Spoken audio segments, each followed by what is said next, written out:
Gracias por todo, Pokémon Scarlet and Violet. Estamos a solo unas horas del lanzamiento oficial de Pokémon Leyenda ZA, y como en cada juego, dejamos atrás momentos buenos y malos. Pokémon Scarlet and Violet fueron juegos muy criticados. Podemos estar de acuerdo o no con las críticas, pero hoy solo nos centraremos en lo bueno, en estos recuerdos que nos deja Paldea en nuestra memoria.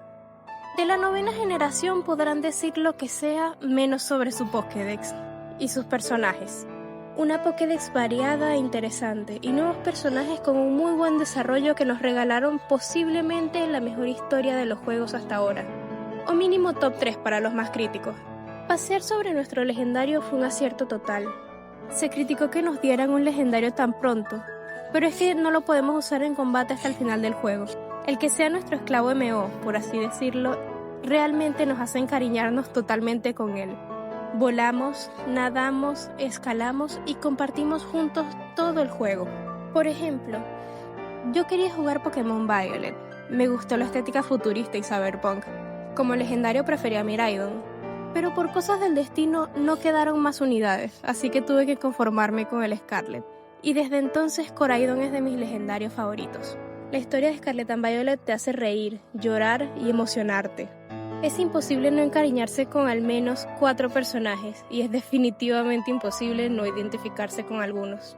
Al menos yo recordaré con mucho cariño esta entrega. Me pareció un gran juego de Pokémon, incluso con todos sus fallos.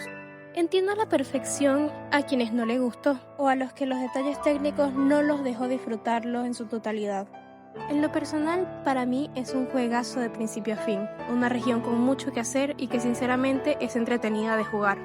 La banda sonora no estuvo nada mal, es de esas que entre más la escuchas, más te gusta, y eso que no me pareció tan buena al principio. Gracias a Pokémon Home seguro transferiré algunos Pokémon, incluyendo algunos Pokémon Shiny de los cuales hice Shiny Hunt y nunca subí video. Aunque algo duro será poder transferir en un futuro a cualquier Pokémon de Paldea, menos al Koraidon o Miraidon principal, ya que está programado para no estar en una caja y quedarse siempre a nuestro lado, esperando por nosotros cada vez que queramos jugar de nuevo. Supongo que esta es la parte difícil de pasar generación tras generación y juego tras juego. Dejar atrás todos esos bellos momentos, muchos de los Pokémon que nos acompañaron, esas mecánicas únicas y exclusivas de cada juego, esos temazos especiales de cada entrega, que nos transportan a un momento lindo de nuestra infancia con solo escucharlos. La nostalgia nos hace querer volver. Pokémon lo sabe más que nadie. No veo como que ese Koraidon o Miraidon se queden atrapados en el juego. Al contrario, estarán haciéndole compañía siempre a ese personaje que creamos, ambos esperando que algún día volvamos a rejugarlo, ya que la historia es tan buena que en serio vale la pena rejugarlo. Gracias totales, Pokémon Scarlet and Violet, y bienvenido, Pokémon Leyenda ZA.